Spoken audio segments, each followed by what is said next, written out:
ഇന്നലെ സങ്കടകരമായ കാര്യം ഉണ്ടായി. എന്തോടാ? നമ്മുടെ മുഖ്യമന്ത്രിയുടെ ക്ലബ് ഹൗസിലെ ഒരു മരപ്പെട്ടി കയറിയിട്ട് മുഖ്യമന്ത്രി ഇസ്തിരി ഇട്ട് വെച്ച ഷർട്ടയിലും അവിടുത്തെ കുടിവെള്ളത്തിലും എല്ലാം മരപ്പെട്ടി കയറി മുള്ളി. അതുകൊണ്ട് മുഖ്യമന്ത്രിയോട് ജീവിക്കാൻ പറ്റുന്നില്ല. പുള്ളിക്ക് ഭയങ്കര സങ്കടമാണ്. നീ പത്രത്തിൽ കഴിഞ്ഞ ദിവസം മലയോര ജനതയുടെ വിഷമം കേട്ടായിരുന്നു. എടാ, അവിടെ ആന ഇറങ്ങിയിട്ട് 3 പേരെ കഴിഞ്ഞ ആഴ്ച കുത്തിക്കൊന്നു.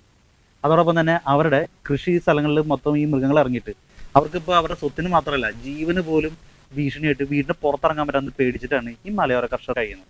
അത് നിനക്ക് വിഷമമൊന്നുമില്ലടാ? അത് വിഷമമൊക്കെ ഉണ്ട്.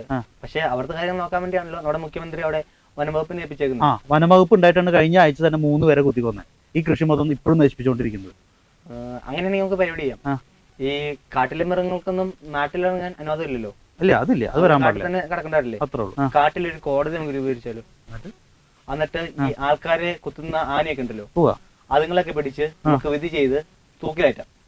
അതായത് ആളെ കൊല്ലുന്ന കാട്ടാനെ വിചാരണ ചെയ്ത് കൊല്ലാന്നാണ് പറയണം. അതുകൂടാതെ പുലികളൊക്കെ ഉണ്ടല്ലോ നാട്ടിലിറങ്ങുന്ന ആൾക്കാരെ കടിച്ചു കയറാൻ വേണ്ടി വരുന്നത്. ഈ ഇതിനൊക്കെ ലൈസൻസ് കൊടുക്കുന്ന പുലി വന്നെ കടിച്ചു കയറാനല്ലോ, കൊല്ലാനാ. ലൈസൻസ് കൊടുക്കണമെന്ന് വെച്ച് കഴിഞ്ഞാൽ ഈ കാട്ടിലെ മൃഗങ്ങൾക്ക് വേണ്ടി ഇപ്പോൾ ഇവിടെ കേരളത്തിലൊരു മന്ത്രി ഉണ്ട്. അപ്പൊ അങ്ങനെ സ്ഥിതിക്ക് ആ മന്ത്രി തന്നെ ആയിരിക്കും, അല്ലെങ്കിൽ വനംവകുപ്പാണ് ലൈസൻസ് കൊടുക്കണ്ടേ. പറഞ്ഞു. അങ്ങനെയാണെങ്കിൽ ലൈസൻസ് ഇല്ലാതെ ഇറങ്ങുന്ന പുലികളൊക്കെ ഉണ്ടല്ലോ.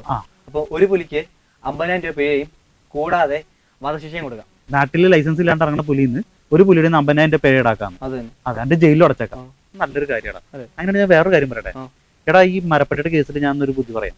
ഈ മരപ്പട്ടിനെ നോക്കാനായിട്ടേ, അല്ലെങ്കിൽ മരപ്പട്ടിക്ക് വേണ്ടി ഒരു വകുപ്പ് അങ്ങോട്ട് ഉണ്ടാക്കാം.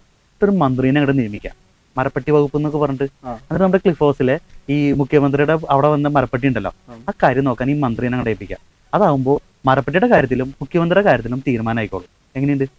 അത് നല്ല തീരുമാനം. അപ്പൊ ഒരു പ്രശ്നമുണ്ട്. നേരത്തെ പറഞ്ഞ കർഷകരുടെ കാര്യമില്ലേ? കർഷകരുടെ കാര്യത്തിൽ വേറൊരു കാര്യം ഞാൻ പറയട്ടെ.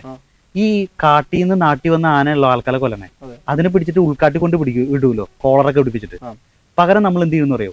ഈ ആനകളൊക്കെ പിടിച്ചിട്ട് GPS പിടിപ്പിച്ചിട്ടുണ്ടല്ലോ, നമ്മുടെ ഈ മന്ത്രിമാരില്ലേ, അവരുടെ വീട്ടിലേക്കാണ്ട് കയറ്റിവിടാം. അതോടുകൂടി അവിടുത്തെ കാര്യത്തിൽ തീരുമാനമാവും. അതല്ലെങ്കിൽ മന്ത്രിമാർക്ക് തിരിച്ചറിവുണ്ടാവും. ഇതിനകത്ത് ഏതെങ്കിലും ഒരു കാര്യം നടന്നാൽ മതി. കേരളത്തിലെ മലയോര ജനത മാത്രമല്ല, ഈ കേരളത്തിലുണ്ടല്ലോ മുഴുവൻ ജനതയില്ലേ, അവരൊക്കെ രക്ഷപ്പെടും.